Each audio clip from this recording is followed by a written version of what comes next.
We are part of the Fired Up Sports Network of shows.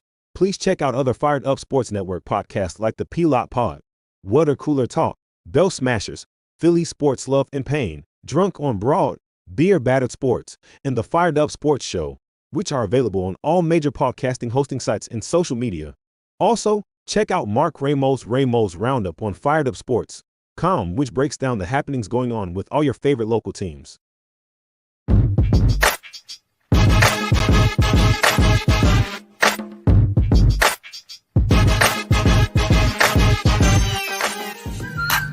The Philadelphia Eagles are Super Bowl champions. Eagles! Swinging a miss, struck him out. The Philadelphia Phillies are 2008 World Champions of Baseball. Ladies and gentlemen, the Flyers are going to win the Stanley Cup. The Flyers win the Stanley Cup for the lead. Yes! Iverson, wow, what a fake off Daniels as he broke his ankles and got all the way to the cup.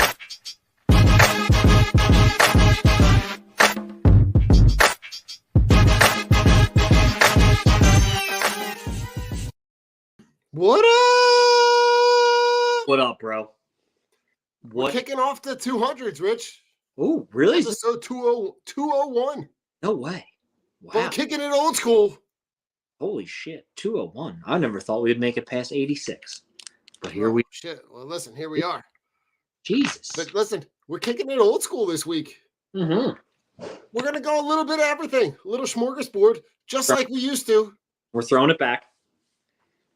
You're going to catch it, So we're doing a little Phillies, go back to us, and we're going to little throw. Flyers, little Sixers. Is there anything interesting with them?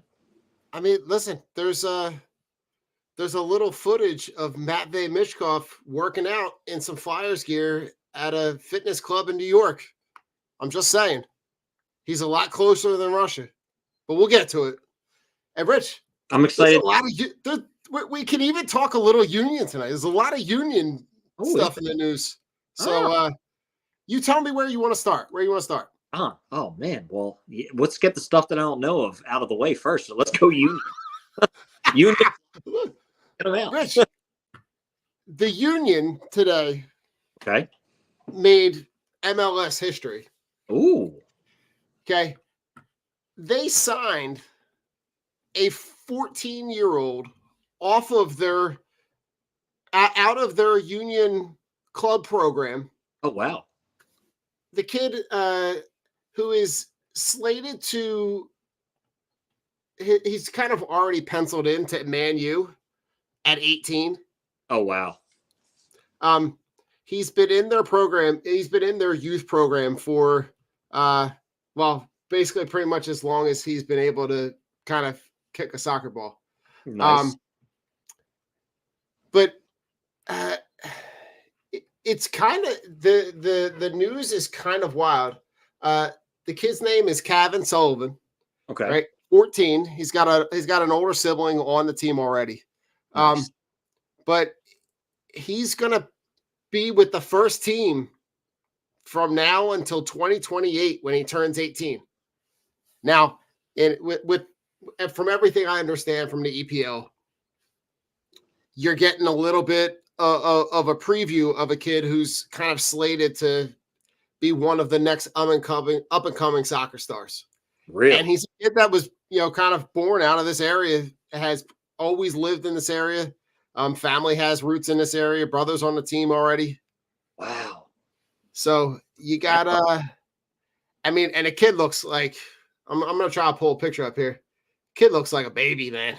Baby face kid, but like from everything that I heard from the press conference today, they've kind of had him practicing with the number ones just to kind of see where he's at. And their impression of whether or not, how they can tell whether he belongs or not is like, will they give him the ball? And like there was absolutely, from everything I heard today, no hesitation to give him the ball.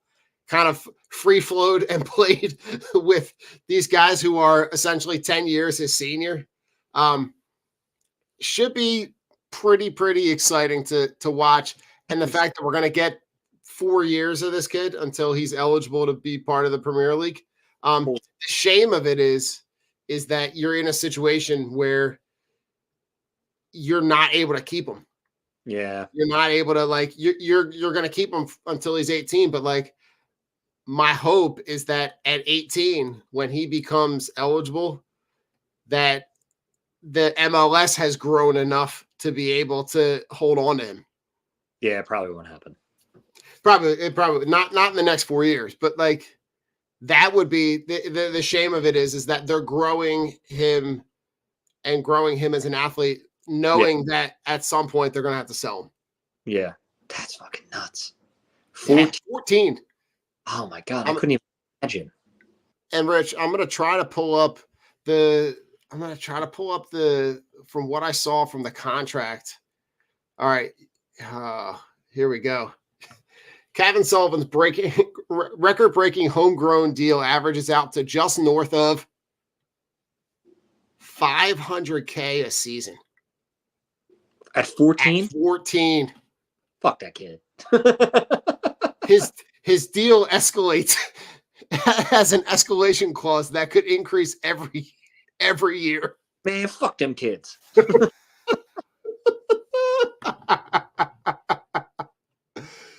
Yeah, it's what have I done wrong in life? Oh, so much. Answer that question. Yeah. Rich, throw that baseball bat away. Go get Ollie a bunch of soccer balls. Bro, he wants to play soccer, and I'm like, dude, you're not European. Like, stop. Now I have to get him a ball. Jesus Christ.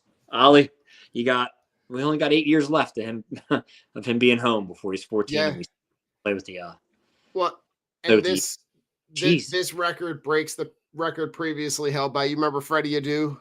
I do remember Freddie Adu. So this deal breaks that record. That's insane. Yeah.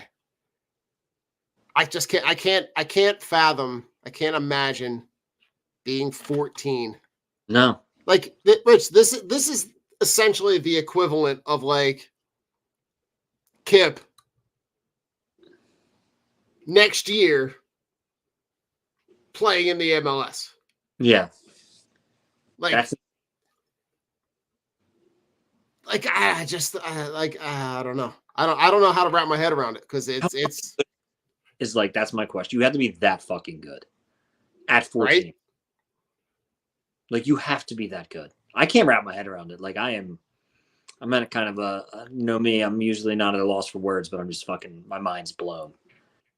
I'm kind of curious as to like when you originally identified him as like this premier athlete, like what did you see when he was 6? Like when you can just start playing in those leagues. Was he playing in the 6-year-old league when he was 3? Like what was he like dominating it too?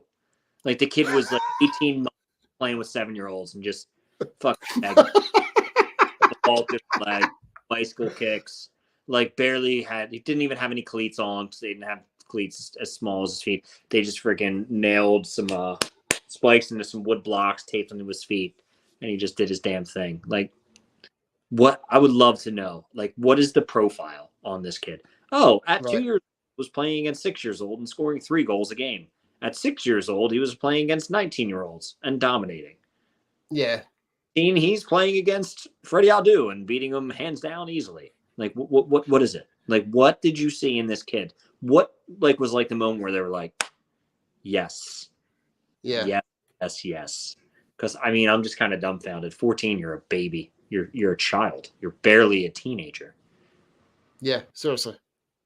Yeah, I can't imagine that. Well, good for the Union. Good for little Caleb Sullivan.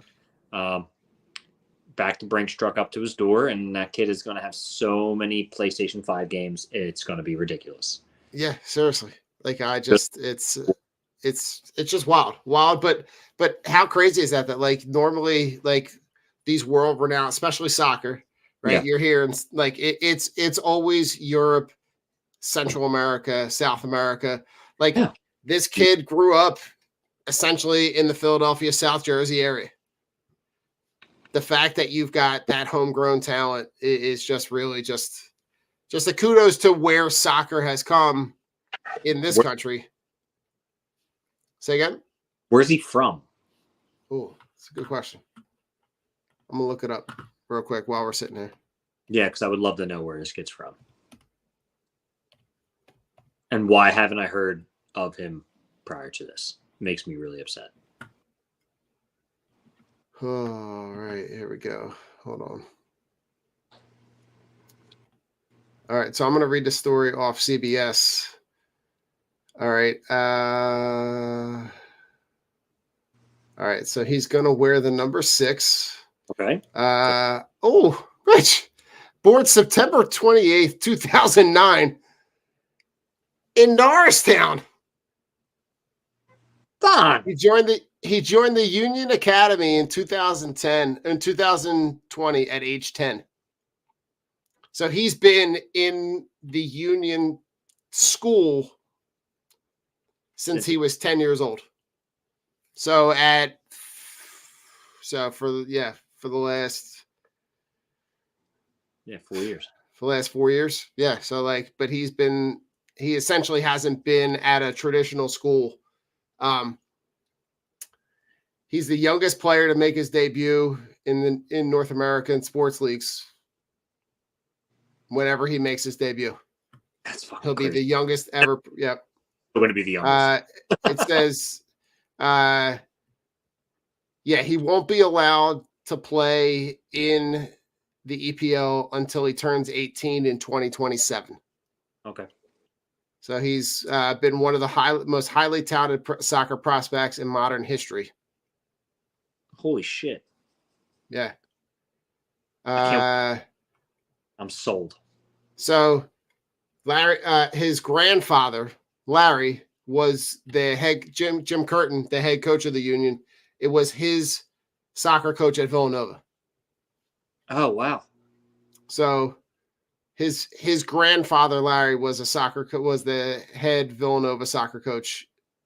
Okay. When Jim Curtin went to Villanova, what would that have been? The early 2000s? Yeah. Fuck, Yeah. dude. All right. So he's got some soccer. Wild stuff. All right. I'll take that. All right. You know what? Good stuff from the Union. I didn't think we'd 10-minute tangent about the Union. I learned something. I'm educated. I'm aggravated. It's great, Don. You Right.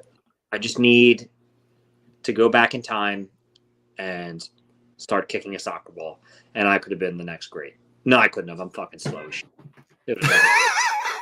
I don't like and I have an anger problem, so it wouldn't have worked. Hey, listen. Go Union. Hats Go off to you. Union. I wish you the best. Listen, I'm trying to get down there. I'm trying to get down there for a game. I want to. My boss's son soccer team, the Washington Township Travel soccer team, was one of the teams. Like last week or the week before, they were the kids on the field with the players before the game. Oh, get out! Yeah, so they got to stand there in line during the, I guess like the national anthem or whatever, and be on the field. It's fucking awesome. It's like, God damn it, you gotta, Yeah, what are we doing wrong here? I never had any of that. I remember the one kid when we went to the River Sharks game. They picked the weirdest, and most non-athletic. Did I tell the story? No, They go ahead. picked the most non-athletic fucking kid to throw out the first pitch, and it was fucking terrible. And they're like, "Oh, give it up for this kid." And then 3 innings later, he takes a foul ball off the chest and has to go to the hospital. Like, he fucking sucked at baseball. You should have fucking caught it, you loser. Oh God. Else. But no, was that? Man. Yep, took one right off the chest. I know he doesn't watch this program, so That's okay. But yeah, that's cool, Rich. I'm feeling a little nostalgic. I started my sports management career on the grounds crew of the Camden River Sharks. Really, Don? I probably saw Yeah, I did my sports management internship in the inaugural season of the River Sharks. Oh, that's awesome. Cutting the grass, cutting the patterns in the grass. Dude, we would go up on that. We would, to take pictures, we would walk up the bridge and stand in one of the stanchions and take the pictures down on the field. It was sweet, man. That was a really cool stadium. That was a very underrated, cool stadium to be situated right under the bridge. 1,000%, Don. 1,000%. And I'm so mad it got knocked down. Like, it's a shame Rutgers couldn't figure a way out to That's what I how they couldn't figure out a way to use that or like something, because that stadium was phenomenal. The stadium was awesome. It had so much shit to do for kids. The tickets were cheap. The beer was cheap. Like, it was like, I'll never forget the one time that we went to a game and we had club seats and we just found a random tapped keg in the corner in the hall. And we I looked love at it. Just wheel it in. Is that for us? Dude, we would just take our cup. We all went and got souvenir drinks because, it was just the club box. Nobody came to see anything. The tickets were Not at all. It just made you feel important. You sat up top. And we went down. We got souvenir cups. We emptied out the sodas. And then we just went around to the keg and just kept bumping it. No one said shit. Like, Camden Rivers Shark Stadium slept on. So, and it was just fun. That's awesome. Good time for the family. I love that. When you're getting buzzed. But yeah, it was a good time. All right, Don, let's transition to the Flyers. What's going on with the Flyers? Here we go. Here's what's going on with the Flyers. Who the fuck You got Matvey Michkov, the next Russian savior for the Flyers, doing a workout at a gym in New York City. Wait, is he on our? He's under contract with the KHL, with the team in the KHL. So technically speaking, there have to be some negotiations in order for them to be able to let him out of his contract. Technically speaking, he's not going to be here for the next 2 seasons. So at the end of the beginning of the 28-29 season, maybe, kind of. I might be misquoting that. Don't quote me on that. He's in the Russian hockey. So he's the kid that they drafted last year, high, like in the top 10. He's supposed to be there was a lot of reasons why he got pushed back because of the contract status and the fact that he's coming from Russia, and that but the fact that he's stateside working out wouldn't surprise me if Danny Briere and Keith Jones got something up their sleeve and figure out a way to get him over here maybe a little bit early. Can't they just pay them? I don't know how that works, Rich. And let's be honest, it is Russia. Well, maybe we could trade them Carter Hart. And send him to the goulash. Yeah, I mean, he's already looking to go gulag. anyway, so fucking send him over there, scumbag. We'll take this one. Hey, you think Carter Hart ever plays again? No. I don't think he deserves to. And I don't think I think whatever happens, whatever comes of that is not going to happen for a while, 2 or 3 years. And I think just even being remotely associated with it, even if whatever it is, you participated in it on some level, even if you participated in it by not saying anything or not standing up for someone. So I have a serious disinterest in never seeing him play hockey, let alone for the Flyers. Agreed. No, I agree. I wanted to ask you, you're the hockey guy. I don't have a pulse on hockey and what's going on. All I heard was that he's trying to go to Russia to play hockey. Listen, he can go to Siberia for all I care. I'm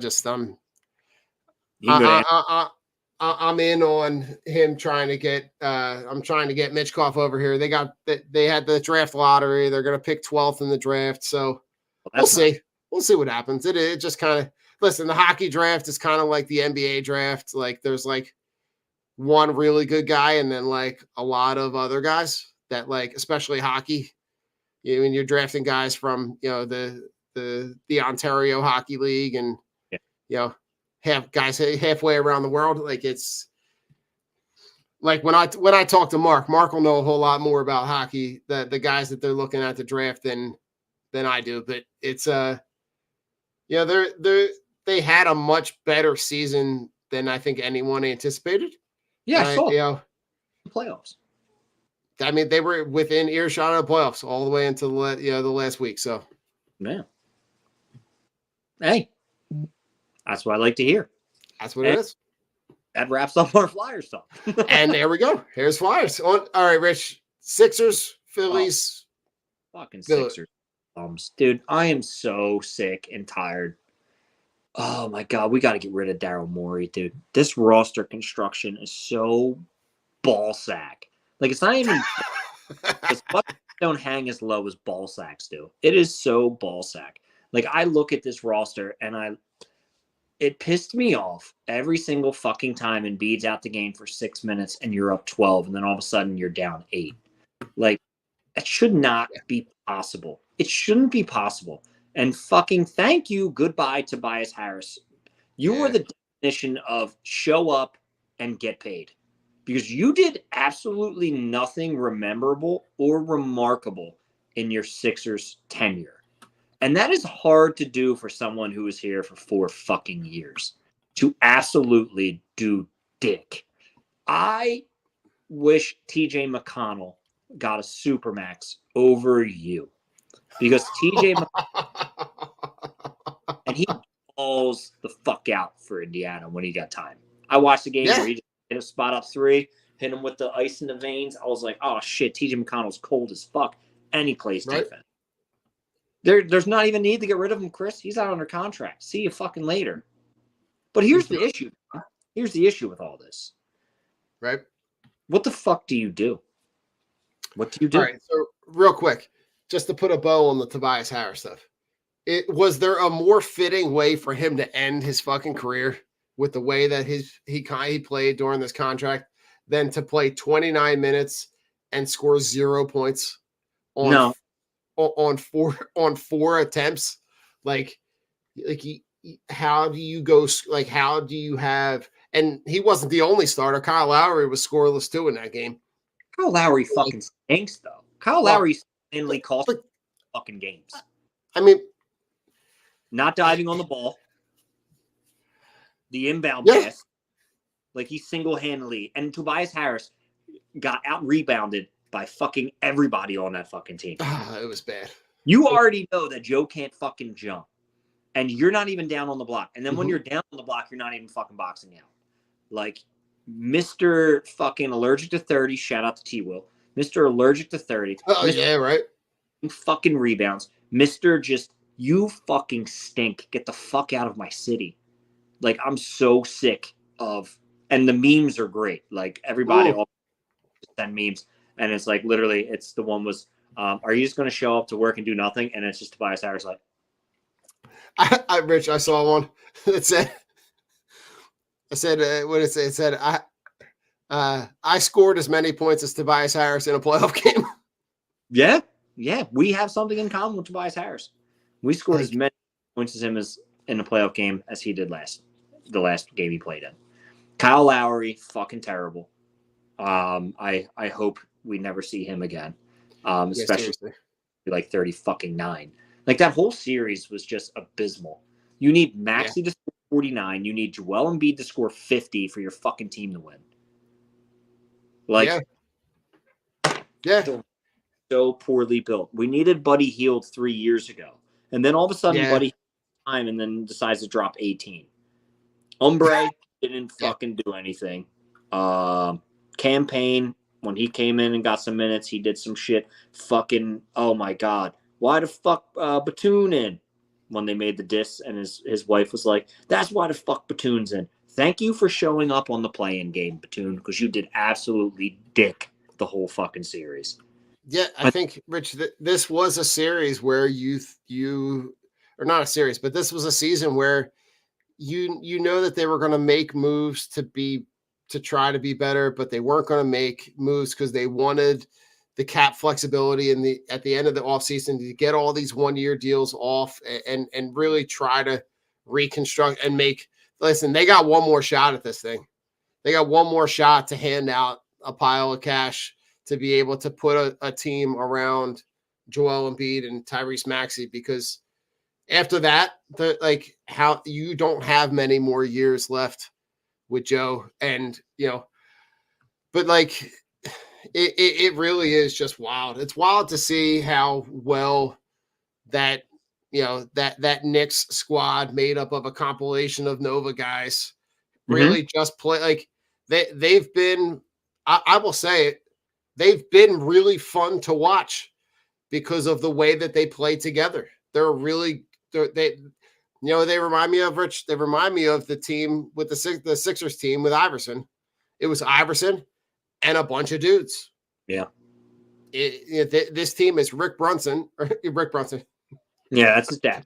That's his dad, Jalen Brunson, and a bunch of role players. Like there's no way that Isaiah Hartenstein should be playing as well as he did in a series against Joel Embiid. Now, listen, Joe's playing on one leg and half a face, but still putting up 39. But there's only so much that those guys could do, and I think you're looking at this is your opportunity to be able to put a pile of guys around them, but to watch the way that those guys play and the heart that they play, even in this series where the Knicks are playing Indiana, to see Josh Hart have a game like last night, almost had a triple-double. Yeah. It's really, really wild to see how you've got that level of intensity, and you can see that was the reason that they won those games and the Sixers lost. Was they want that, to just be completely honest, they just wanted it more. There was more heart, there was more desire on the Knicks than there was anybody else. I just am hoping they don't go get Paul George and they don't trade fucking a bunch of picks for Jimmy Butler, because that was brought up in my group chat, and I'm like, that would be fucking dumb. Jimmy plays less games a year than fucking Joel, and Paul George is fucking old.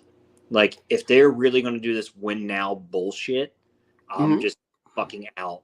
I want to see a young fucking team, and at this point around Maxey, because I don't think Joel Embiid's ever going to stay healthy, and it has to do a lot to chalk it up to bad luck, but chalk it up to his piss poor conditioning. Okay, I love Joel Embiid. I do. I think he is the best player in basketball.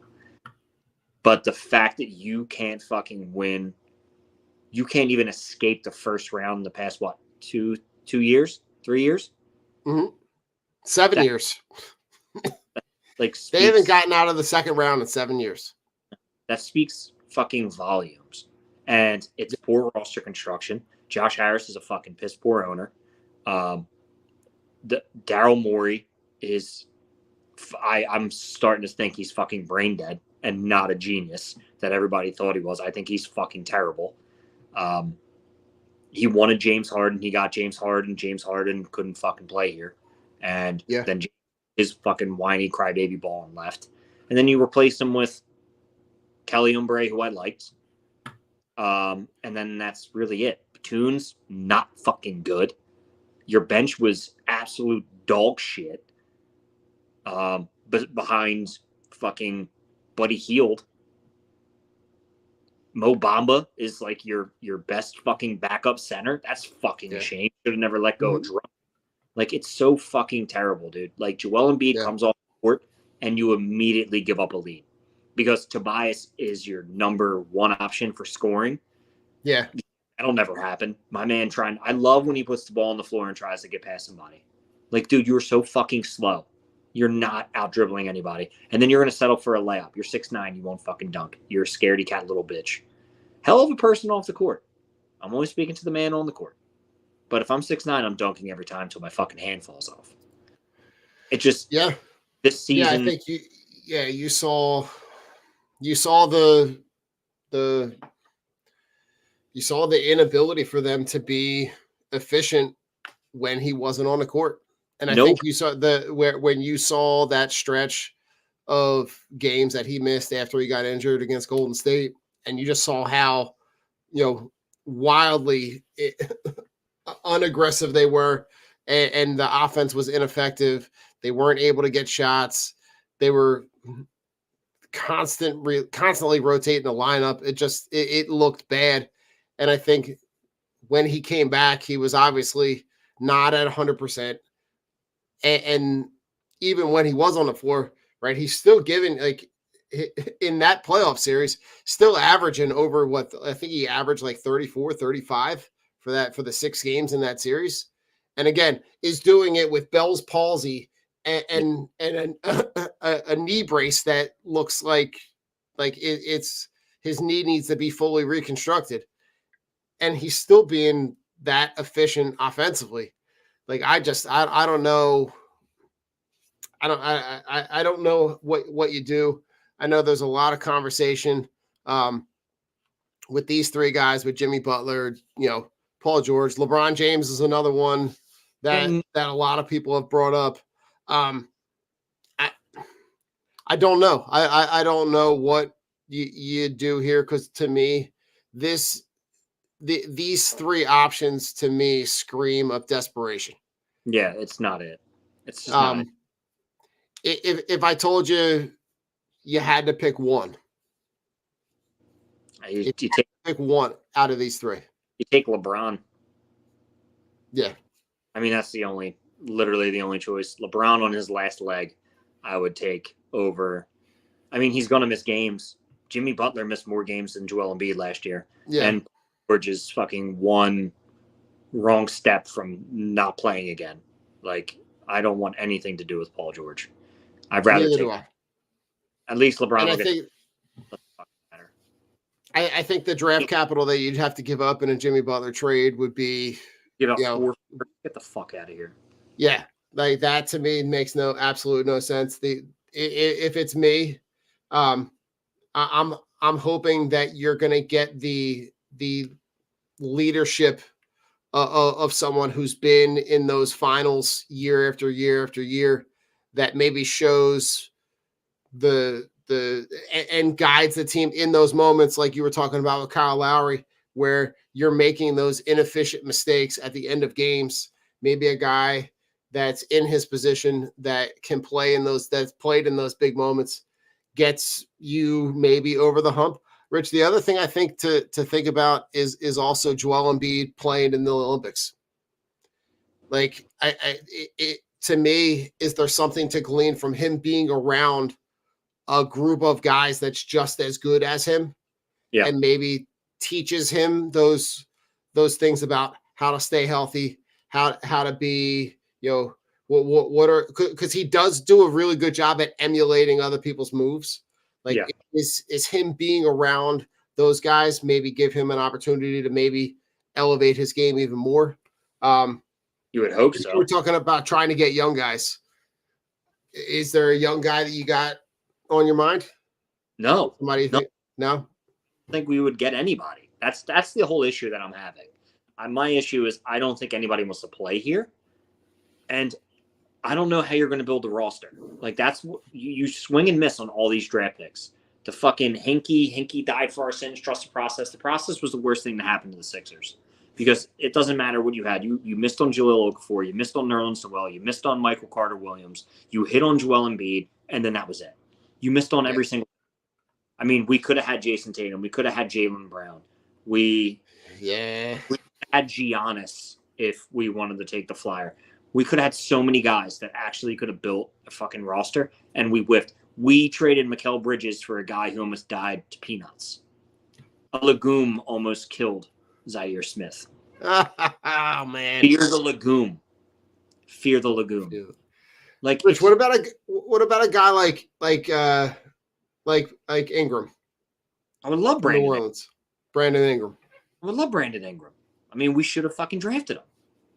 Yeah. But again, it's 2020, but still, it's like we've been through this process, since day one. And it's been nothing but excruciating and heartbreaking and just letting you down. It just fucking sucks. I'm just over it. It's either you build a legit roster around Joel Embiid, or you trade and stop wasting his fucking time. Because the potential that you're wasting with Joel Embiid, that pisses me off. If you could build a roster around him, that'd be great. But they're doing such a lackluster job because of the terrible contracts that they gave out. And now they want away. But he's also 4 years older. He's also getting hurt more and more. Yeah, I get his leg got fell on, but his conditioning can still be in question. Hopefully, like you said, the Olympics does. Hanging around those guys, hopefully it teaches them something. But at the same time, you can't wait forever. So it's either you make the move and you trade Joel Embiid to try to get back a bunch of picks and lower whatchamacallit, or younger prospects, or you just ride it out and you go win now again for the next 3 years, with a bunch of old fucking guys and bad contracts, and we'll be saying the same thing in 3 years. On episode 500, you will see me and Don talking about the same thing from episode 201. Rich, there's another guy that I would love to take a look at. Like if you look at like Andre Kirilenko, that would be another guy that you could put on the wing and shoot. Andre Kirilenko still in the league? I think so. Am I thinking of the same guy? No, I think Andre Kirilenko is like, I think he's like 50 now, Don. Oh, Jesus Christ. Because I was like, thinking of? I'm like, Andre No, hold on. Who am I thinking of? I'm just give me 1 second. I know I'm naming the wrong guy. Jesus Christ. Like Kirilenko. I'm like, dude, Don, what a name drop. Yeah, but listen, his nickname is awesome. AK-47. 47, baby. Andre Kirilenko. There we go. Those were the days. Laurie Markkinen. Oh, Markkinen, Yes. yeah. Markkinen on the perimeter. Wrong Russian guy. Yeah, it's okay. Yeah, I would take him on the perimeter. Again, him and Ingram, I'm fine with. Just don't feed me a bunch of bullshit and bring me in Paul George and saying this is going to put us over the top when everybody else is laughing at you, because we know it's not. We should have traded fucking Ben Simmons to the Kings, got back Heald and Halliburton, and we would have been in such a better spot. But here we are, Don. Here we are. The future Sixers not looking so bright. No, and listen, it would only be apropos for the Sixers to have a ton of money to spend, and the free agent class isn't what we thought it might be, because you thought you might have a chance to get Pascal Siakam. He's probably going to go back to Indiana. Yep. The names are not great. No, So, we'll see. We'll see what happens. I'll tell you one guy who's been fun to watch is Anthony Edwards. dude, he's killing it. Yeah. They're going to sweep the fucking Nuggets. You watch. Oh, yeah. They are. They're playing out of their fucking mind. Single-handedly beating the Nuggets, which is incredible. Which is absolutely incredible. Like, watching Anthony Edwards play has been super fun. And like you said, watching Jalen Brunson play in the Indiana series has been fun as well. But Anthony Edwards is on a whole fucking new level, dude. He is just crushing it. Yeah, he is fun to watch, man. And at first, I didn't think that roster would work with Gobert and Towns on the court at the same time, but they're making it work, man. Yeah. I mean, you got 3 centers playing. That's fucking incredible. So, hey, they're doing something right. Only if we had Giannis and imagine having Giannis and Joel. Good luck. Jesus, man. That would be insane. But again, here we are with Tobias Harris. Jesus Christmas. You want Giannis and Joel Embiid? Yeah, dog. I got one better for you. We're going Tobias Harris. And I mean, like, listen, I can only imagine, Rich, that I would have loved to see where this team would be if that contract was Jimmy Butler. I don't think it would be much different, to be honest with you. You don't think so? No, because I honestly, I think Jimmy's overrated. I know, like, Tobias Harris is like a walking zero. Well, he's a walking zero. I mean, Jimmy would have gave you 19. So things would have looked different. Let's be real. They would have looked different. And at least Jimmy would be like, he might be an asshole, but he would also, I feel like there would be less of the, like, less of those, like, no accountability moments. You're an asshole or not, you're not living in my house. You're here to play fucking basketball for the Sixers. Right. Bro, go in there and get the job done. Problem is everybody's just like, they're just being soft. As the great Nick, shout out to Nick, would say, they're being soft. And that's the truth. If you can't handle criticism, can't take accountability for your actions, that's soft. And if you get upset trying to tell you, hey, you need to be accountable, well, maybe you should listen to that person. Listen, I'm there. Let's talk Red Hot Phillies. Yo, man, they're fucking killing it. So much fun to watch.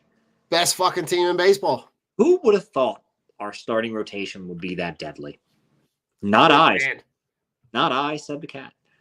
Dude, watching watching the Phillies play is so invigorating because it's fun. Even their game yesterday, they lost. It was still fun to watch. They were still in it at the end. They're still in it. And it's incredible to actually watch this team because the bats are figuring it out. Like they're scoring, like they had a stretch of scoring like 5+ runs in 4 straight games, and then they threw a 10-banger up. It's like scoring runs out the wazoo.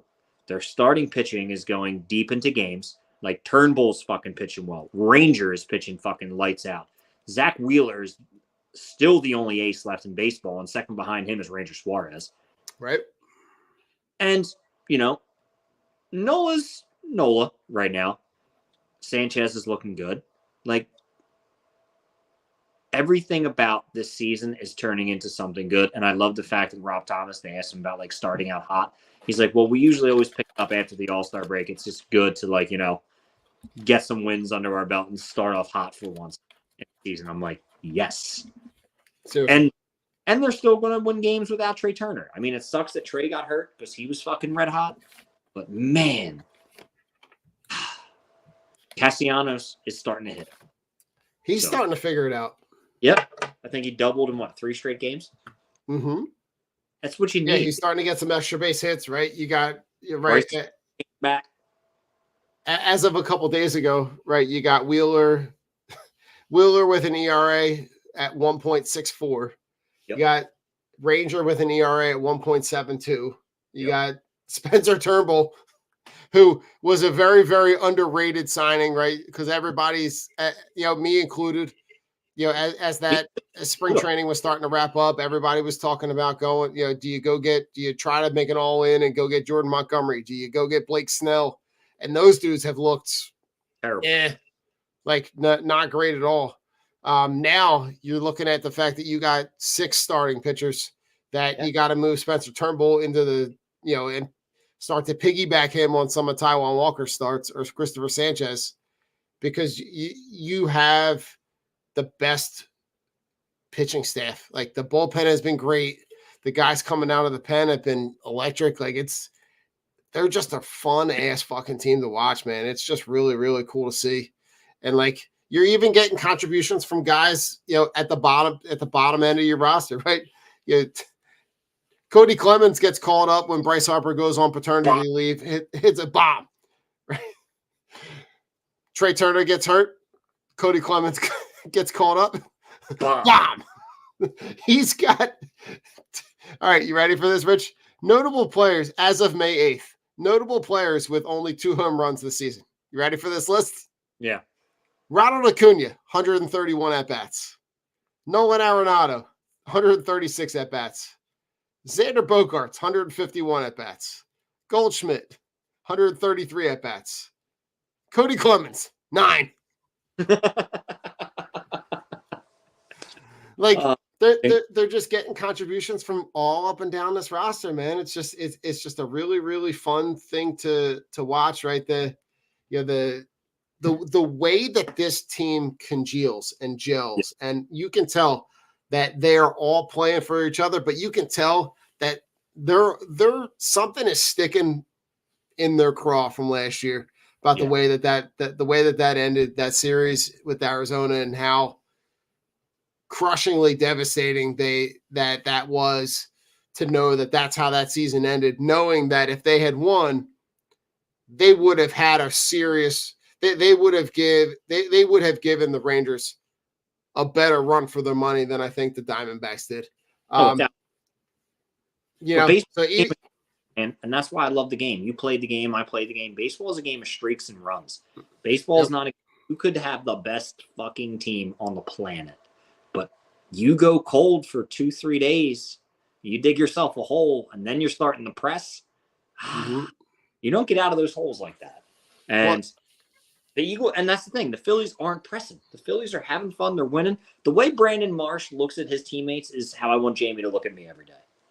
I love that. Like, how about the interview in the game? How about the interview with him on Sunday Night Baseball, where him and Bohm I didn't realize him and Bohm were living together, but the way that they talk about each other, the whole daycare thing with dumping the shit on them when they win, like, it's like this one, you see the social media videos where they're having like there's some like this kid, Nick Cassiano's birthday party, and all those dudes are there. Like they're there, like your buddies and my buddies show up at our family barbecues. They're all just sitting in his backyard. Now, mind you, he's got it like catered with the dude walking around with like the veal shanks. But but you're looking at this team, the way that they play together, right? There was a clip from MLB Network with Todd Zalecki where they were talking about an interview with Trey Turner and how when he got injured, he noticed when he was watching Bryce Harper bat that he was noticing some stuff that was different. He went back and watched Bryce Harper at bats from his MVP season, was giving them some pointers, and Bryce Harper credits that conversation with his offensive output in the last couple of weeks. Like, here's a guy who is contributing to the team even when he's not on, even when he can't be on the field. Yeah. And we didn't even touch on how great Alec Boehm's been. My man's trying to win a Gold Glove and a Silver Slugger in the same fucking year.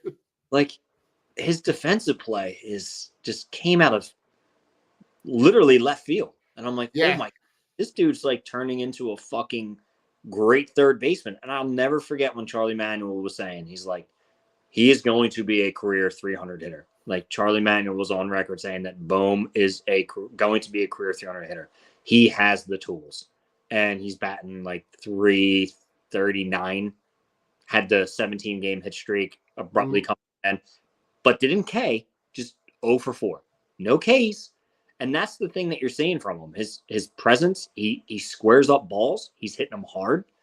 And you're just like, holy fuck. Like, this dude can fucking hit. And I do love the fact that the Phillies are one of the only teams who can strike out 9 times and still beat you 3-1. Or strike out 9 times and beat you 3-1. All right, you ready for some Alec Boehm stats? Yes. From the Elias Sports Bureau, courtesy of Buster Olney. All right, in his last 15 games, he's batting .492 with 21 RBIs. Fucking crazy. It's the highest batting average for a Phillies player over a 15-game span since Jason Worth hit .511 in 15 games in the summer of 2007. Oh shit, yeah. Yeah, Worth was hot. Speaking of Jason Worth, do you see him at the Derby? No. He was at the Kentucky Derby. Apparently he's got a partial stake in a horse that was running in the Derby. Oh shit, that's cool. But he was out there looking like John Wick.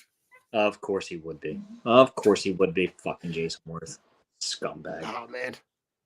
No, yeah, it's they're I mean, you're talking about the starters giving up three or fewer earned runs. Ready for this, Rich? They've given up 3 or fewer earned runs in 33 out of 37 starts. That's crazy.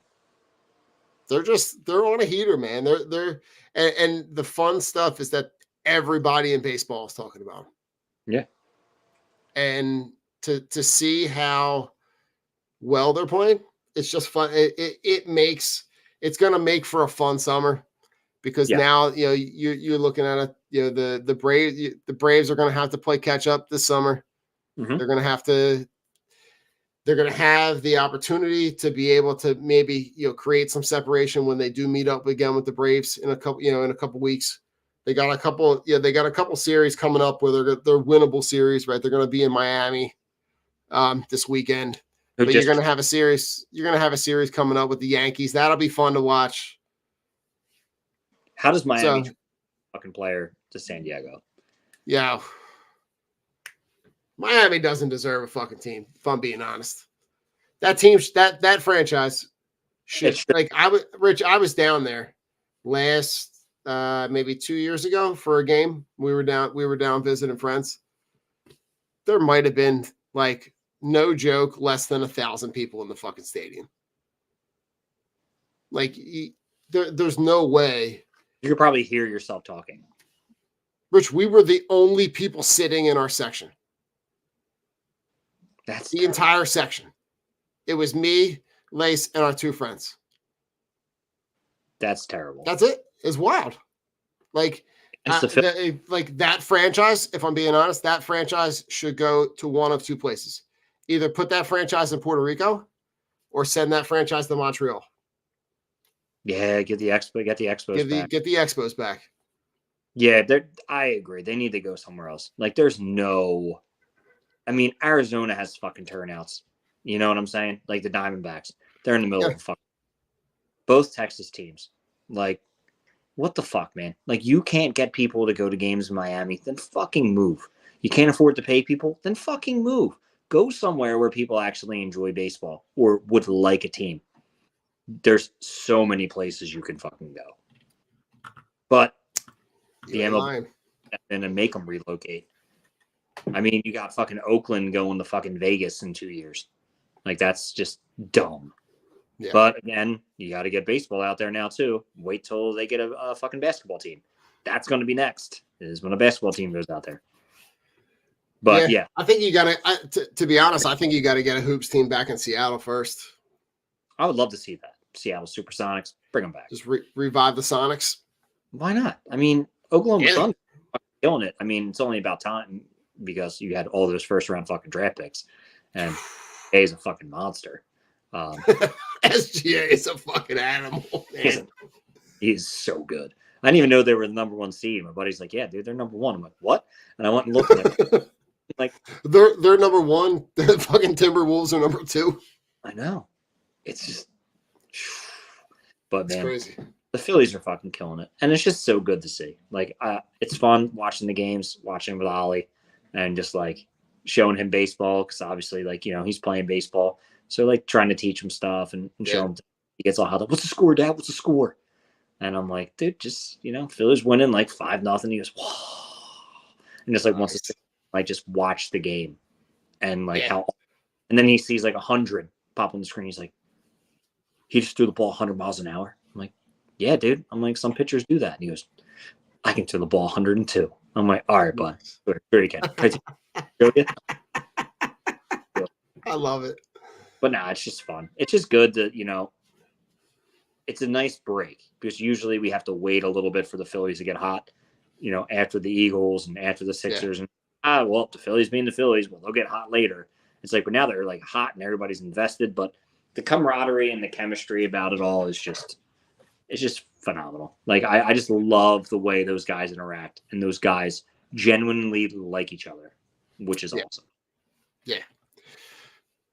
Chris, what do I think about the Coyotes moving to Utah?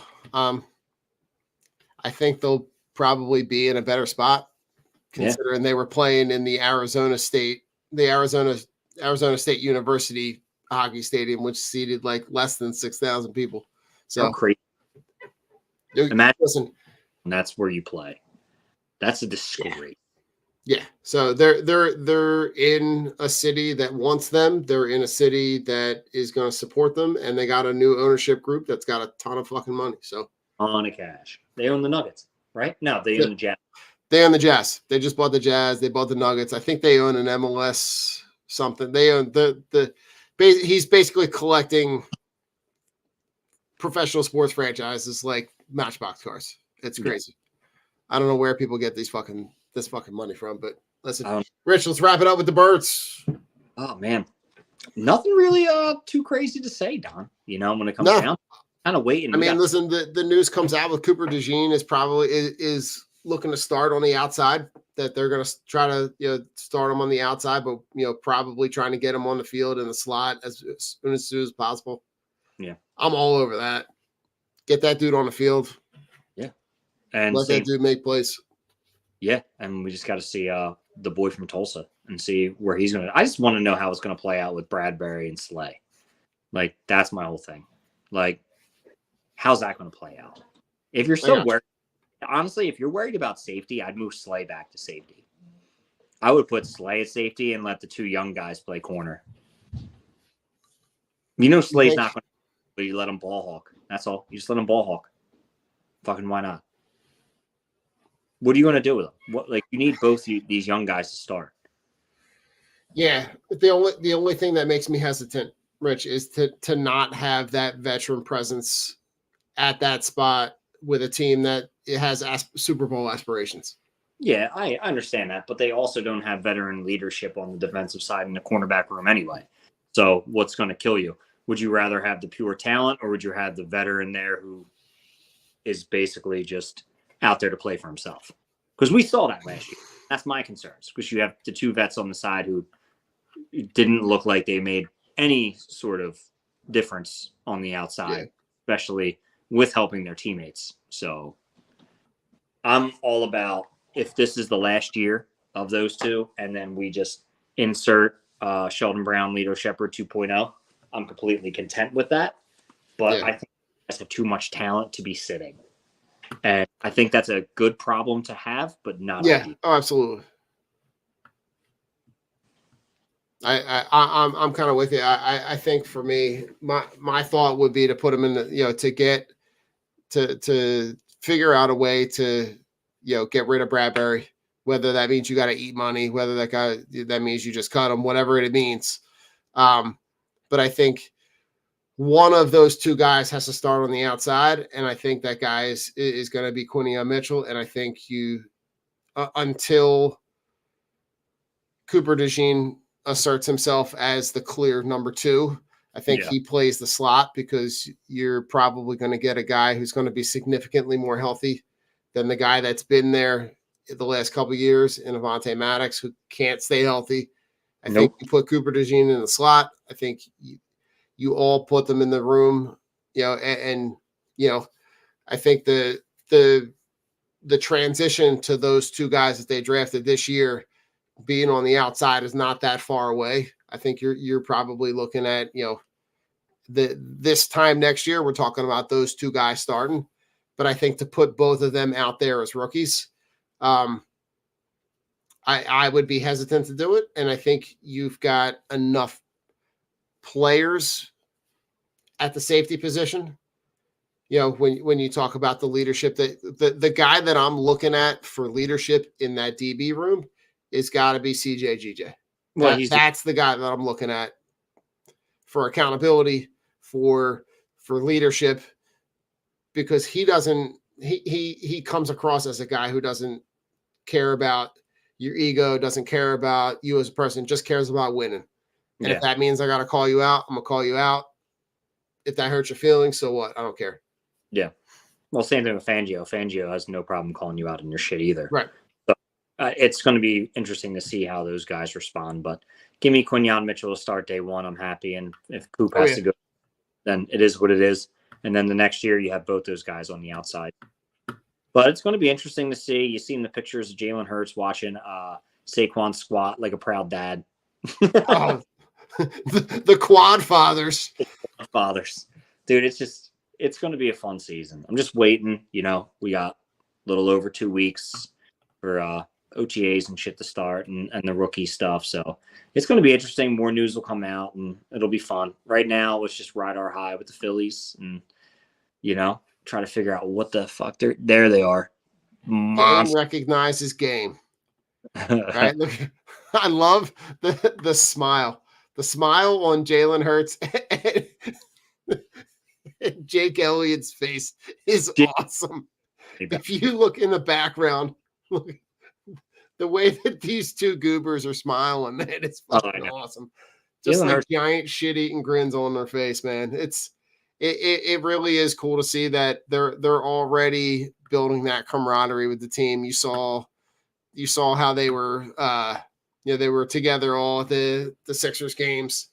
It's just going to be fun. It's going to be fun to see them go into OTAs and training camp and really look to, this time next week, we'll know when they're playing, who they're playing, in what order. So, we'll talk about the schedule all next week and try to figure that out and try to figure out what, we'll do the way too early W's and L's. And I can't wait. I'll have my green Kool-Aid. But Rich, before we get out of here, I got to share with you a birthday gift from the boss lady. Oh, that, my friends, is a Lego Lincoln Financial Field. No way. How many pieces? Man. 3,577. It's going to get put together and go right next to the Flyers Lego hockey rink that we acquired. So I'm two stadiums into my collection of Lego stadiums. That's sick. Yeah. I'm jealous. That was a Facebook marketplace too. Really? Yeah. Yeah, I was gonna say that because 3,000 pieces of Lego nowadays. Jesus Christ, you gotta sell a kidney, Don. Right. It's pretty That's wild though, but pretty cool. But I'm excited to put a shout out to the boss lady for oh yeah for getting that on deck. Fucking Rich, right. so, you know what? That's gonna be my final thought. My final thought is, shout out to the boss lady for for always knowing that the anything sports related gift is a solid one for me. So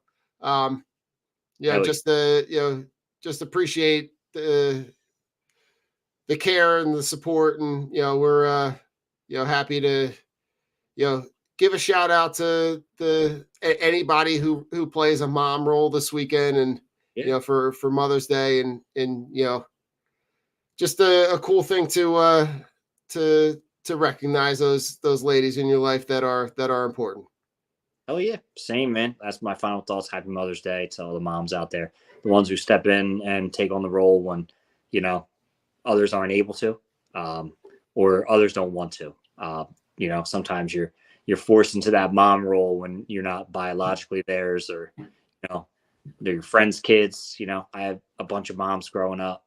Nick's mom, rest in peace, love her, miss her. My buddy Matt's mom, Joellen, love her.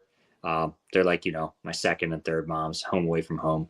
Mom, love you, miss you. It's going to be a weird, different Mother's Day, but shout out to all the moms out there, because truly you guys make the world a better place. And without the guidance and the nurture, we would all go back to nature, and then we'd start beating each other over the head with clubs. And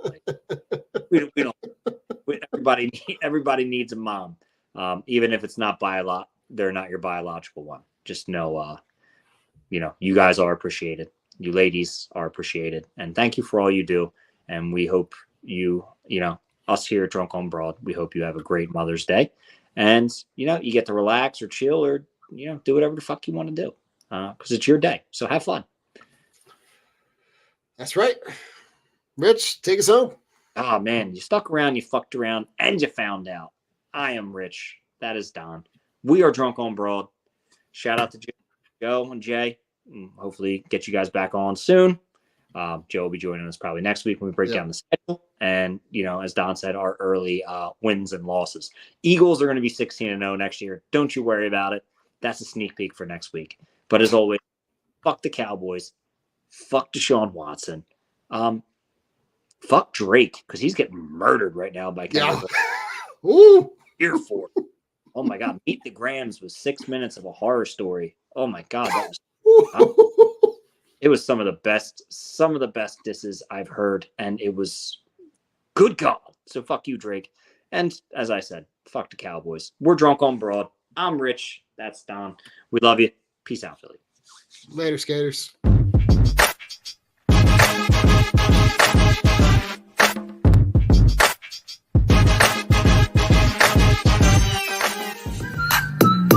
Philadelphia Eagles are Super Bowl champions.